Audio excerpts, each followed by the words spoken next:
What's up, everybody? This is Whisky in the Six. I'm Rob, doing the Glenfiddich Cask of Dreams.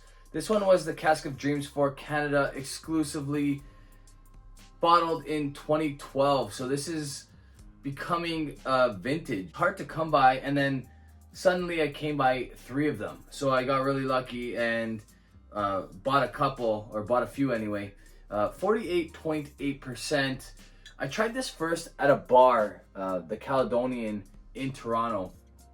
A buddy of mine and I got a pour each, which were very reasonable actually, considering how much this goes for on secondary. I believe it goes for like $500 now, if I'm not mistaken, if not more. Really good stuff. Okay, so this spent some time in virgin oak, and then a bunch of time in ex-bourbon barrels. The general consensus is that this is about 14 years old. All right, so these Glenfiddich no age statements, or at least the older versions, like the Snow Phoenix, this one, the Malt Masters, they were all pretty old. So there's no real explanation as to why they were not putting the age on the bottle.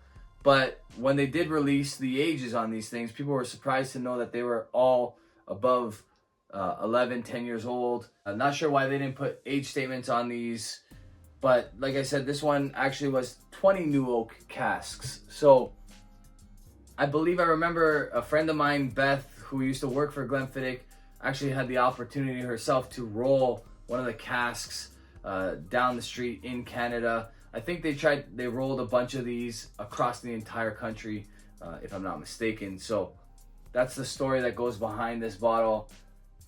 On the nose, a little bit of a light bubblegum note here. Obviously, you can tell that there's not a heavy char on these barrels. Otherwise, I think it would be a little bit darker. So maybe a very light char, maybe just a toast even. But 20 new oak barrels. Nice,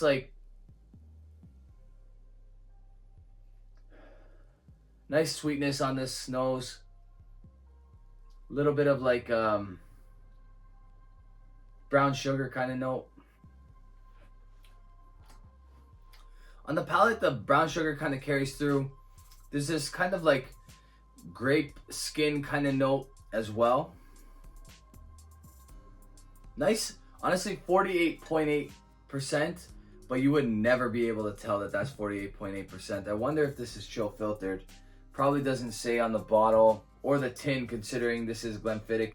They just tell you the story about the 20 new oak barrels that were filled with ex-bourbon stuff and signed by a bunch of people involved in the process, with the dreams of each of the people signing the casks.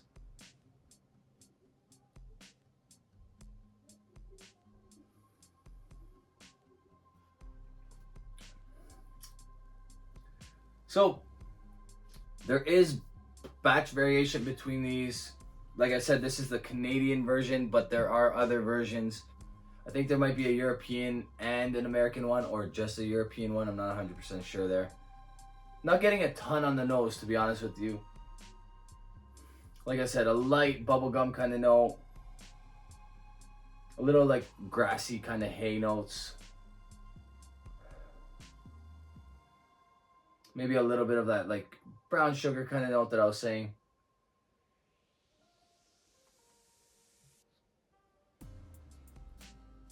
And then on the palate, that bubblegum note comes through on the palate as well.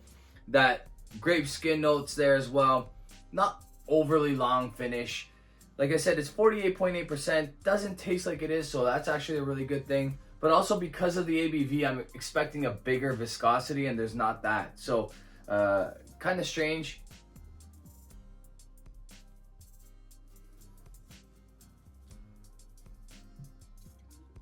Overall, good stuff.